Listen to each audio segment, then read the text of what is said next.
اور میں اس میں آ کے بیٹھ گیا اور کچھ ہی گھنٹوں میں اپنے گاؤں پہنچ گیا۔ بس اسٹاپ سے اترنے کے بعد میں نے اپنے گھر کی طرف پیدل چلنا شروع کر دیا۔ میرا گھر زیادہ دور نہ تھا، ہمارے گھر جانے کے رستے میں ایک قبرستان سے گزرنا پڑتا تھا جو میرے گھر سے کچھ ہی دوری کے فاصلے پر تھا۔ علی اس وقت اپنے گھر کی طرف جا رہا تھا اور دوپہر کے 3 بج رہے تھے۔ جیسے ہی وہ قبرستان کے سامنے سے گزرا، اسے ایک کافی بوڑھا آدمی سائیکل پر دکھائی دیا۔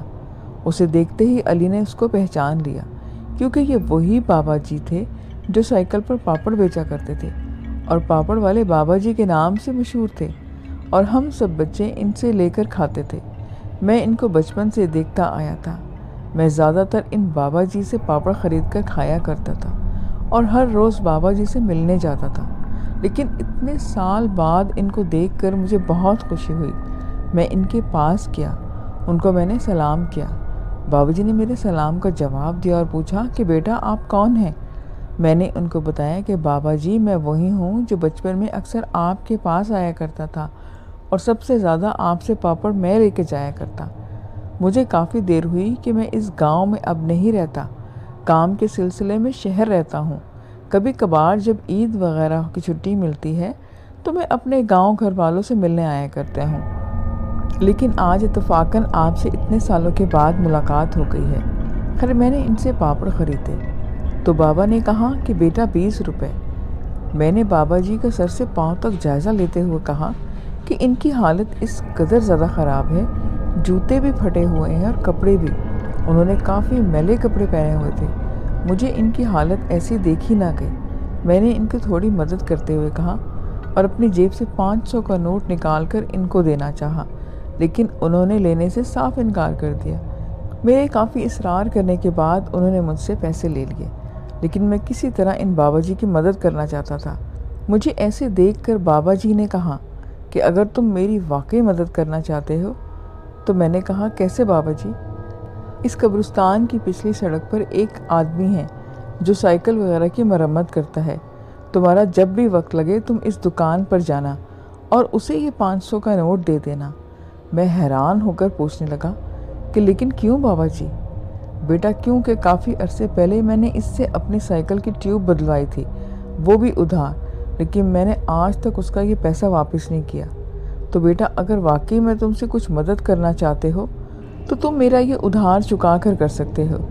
تو میں نے حامی بھر لی اور اپنے گھر کی طرف چل پڑا۔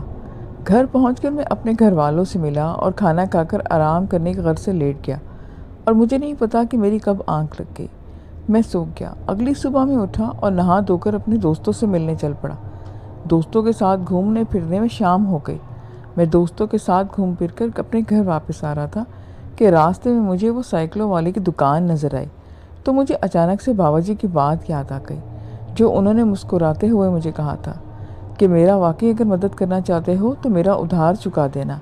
لیکن اس دن میں گھر پہنچتے ہی اپنی مصروفیات میں بابا کی یہ بات بھول گیا تھا۔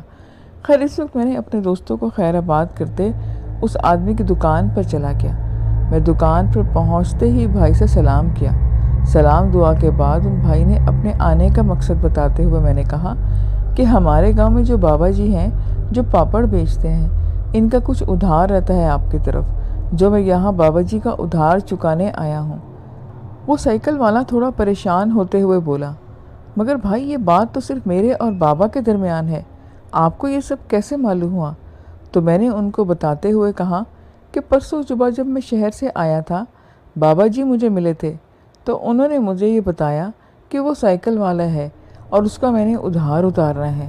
وہ بولا کہ کیوں پاگل بناتے ہو، ایسا کیسے ممکن ہے؟ میں نے پوچھا کہ کیا ممکن؟ تو اس سائیکل والے نے مجھے بتایا کہ بابا جی کا کچھ عرصے پہلے انتقال ہو چکا ہے، اور یہ سن کر تو میرے پیروں کے نیچے سے زمین نکل گئی۔ حیرانگی سے میری آنکھیں پھٹی کی پھٹی رہ گئی۔ تو میں نے اس سے پوچھا کہ کتنی دیر ہوئی ہے ان کی ڈیتھ کو؟ اس نے بتایا کہ 3 سے 4 ماہ ان کے انتقال کو گزر چکے ہیں۔ میرا تو سر چکرانے لگ گیا۔ میں بے ہوش ہونے کے قریب تھا کہ اچانک سے میری آنکھ کھل گئی اور میں اپنے ارد گرد دیکھنے لگ گیا۔ یہ تو وہی ہوٹل تھا جہاں میں شیف کے طور پر کام کرتا تھا۔ تو یہ میرا خواب تھا، کیونکہ ابھی بھی عید میں کافی دن باقی تھے، تقریباً 2 دن تھے۔ میں نے اس خواب کو زیادہ امپورٹنس نہ دی اور اپنے گاؤں جانے کی تیاری کرنے لگ گیا۔ مجھے اس وقت اپنے گھر والوں سے ملنے کی جلدی تھی کیونکہ اس دفعہ پورا 1 سال ہو گیا تھا اور میں ان سے نہیں ملا تھا۔ میں نے اپنا تمام سامان پیکنگ کی، لیکن ساتھ ہی میرا دل میں یہ سسپینس بھی تھا کہ میں جلد از جلد اپنے گاؤں پہنچ کر ان پاپڑ والے بابا جی کے بارے میں پوچھوں، کیونکہ وہ میرے خواب میں آئے تھے اور میں حیران تھا کہ اپنے خواب کو دیکھ کر جو مجھے رات میں ہی آیا تھا۔ میں نہایت پریشان تھا کہ یہ مجھے ایسا خواب کیوں آیا۔ خیر یہ سب باتیں سوچتے ہوئے میں نے بس اسٹاپ کی طرف پہنچا، اپنے گاؤں جانے والی بس میں بیٹھا اور کچھ ہی گھنٹوں بعد میں اپنے گاؤں کے اسٹیشن پر پہنچ گیا۔ سارے راستے میں ایسے خواب کے بارے میں اپنے سوچتا آیا، لیکن مجھے اس وقت بس اسٹیشن پر پہنچتے ہی عجیب سا احساس ہوا تھا کہ اگر وہ خواب میرے ساتھ حقیقت بن گیا، کیونکہ اس وقت سارا ماحول میرے خواب جیسا لگ رہا تھا۔ خیر میں نے سوچا کہ واقعی میں بابا جی کا اگر انتقال ہو چکا ہے، جو کہ ایک افسوس کی بات ہے، تو اللہ تعالیٰ ان کی مغفرت فرمائے، لیکن اگر ایسا حقیقت میں کچھ نہیں ہوا تو پتہ نہیں وہ بابا جی زندہ ہوں اور میرا خواب غلط ہو۔ میں دل میں دعا مانگنے لگا کہ میرا خواب جھوٹا ہی ہو۔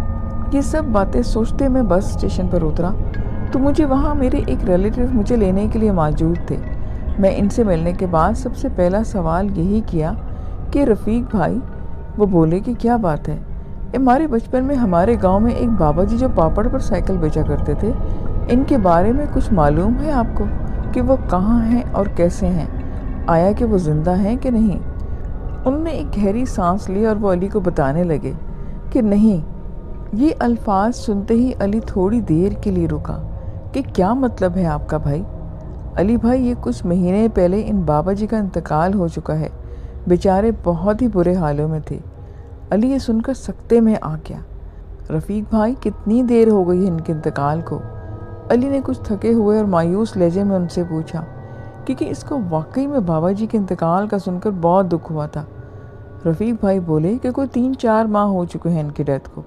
یہ سن کر وہ حیران ہوا کیونکہ اس نے جو خواب دیکھا تھا وہ بھی ابھی آدھا سچ ہوا تھا، کیونکہ اس کے خواب میں بھی وہ دکان اور وہ سائیکل والا جو بابا جی نے بارے میں بتایا تھا وہ بالکل سیم باتیں تھیں، اور اس خواب سے ہٹ کر حقیقت میں بھی ان کی ڈیتھ کو اتنا ہی ٹائم ہوا تھا۔ لیکن میں اپنی پریشانی کو چھپاتے ہوئے بھائی سے پوچھا اور ان کو خواب کے بارے میں کچھ نہیں بتایا۔ میں مانی سائیکل والے کے بارے میں سوچنے لگا کہ اگر یہ سب باتیں سچ ہیں تو وہی قبرستان ہوگا جو ہمارے گھر کے قریب تر تھا، اور مجھے رفیق بھائی نے بتایا تھا کہ ان کی ڈیتھ وہیں پر ہوئی تھی۔ اس قبرستان میں بابا جی کی قبر موجود ہے، اور میں قبرستان کی طرف دیکھا تو وہاں کوئی بھی موجود نہ تھا اور یہ قبرستان بالکل سنسان پڑا تھا۔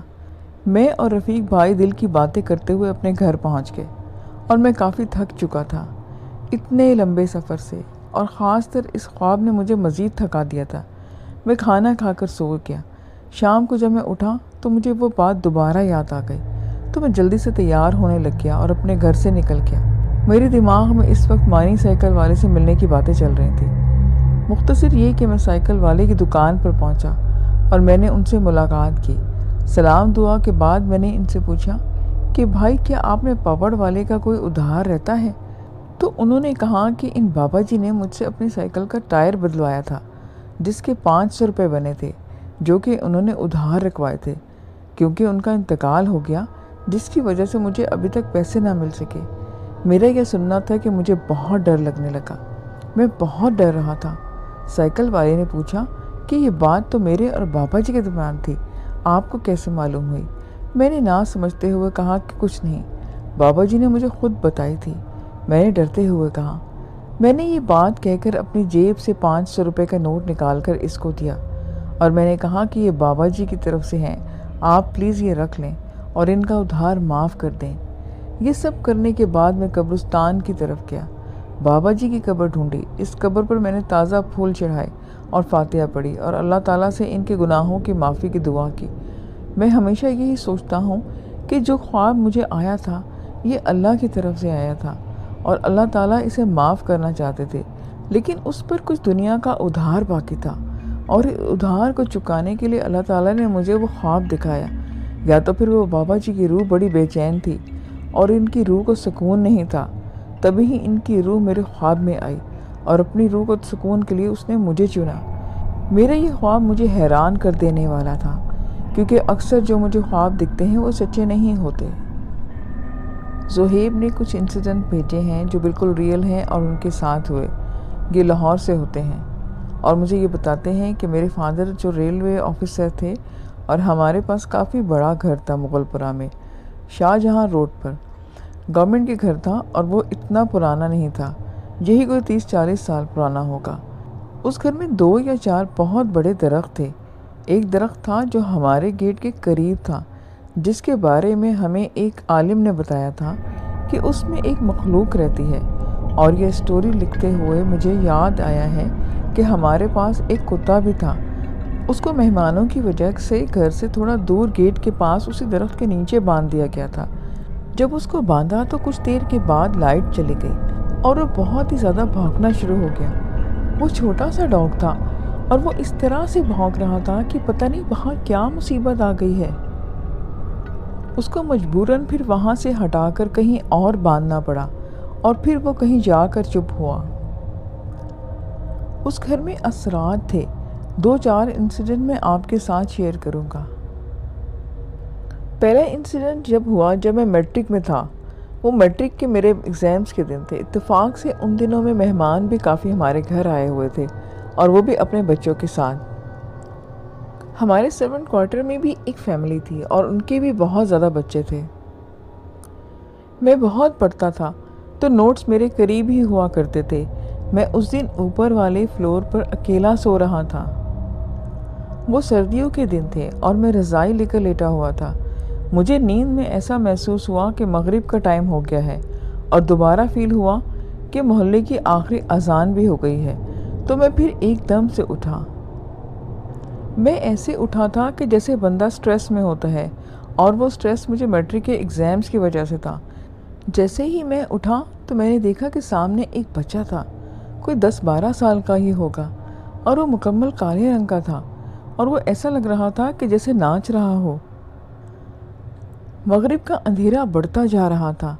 جب میں نے اٹھ کر بچے یا بچی کو دیکھا جو ناچ رہی تھی تو وہ ایک دم سے غائب ہو گئی۔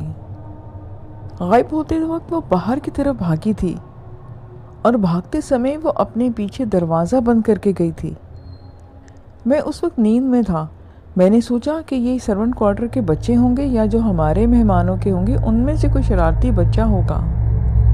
پھر میں نے اپنے روم کی لائٹس آن کی اور اپنے نوٹس پڑھنا شروع ہو گیا، اور مجھے جب تھوڑا ہوش آنا شروع ہوئے تو پھر میں نے احساس ہوا کہ مجھے نیچے جا کر اپنے گھر والوں سے کنفرم کرنا چاہیے کہ یہ اوپر کون آیا تھا، کیونکہ میں نے باقاعدہ اس کے قدموں کی آواز سنی تھی جو اسٹیئر سے نیچے جاتے ہوئے آتی ہیں، پر اس کے کچھ قدموں کی آواز اس کے بعد آنا بند ہو گئی تھی۔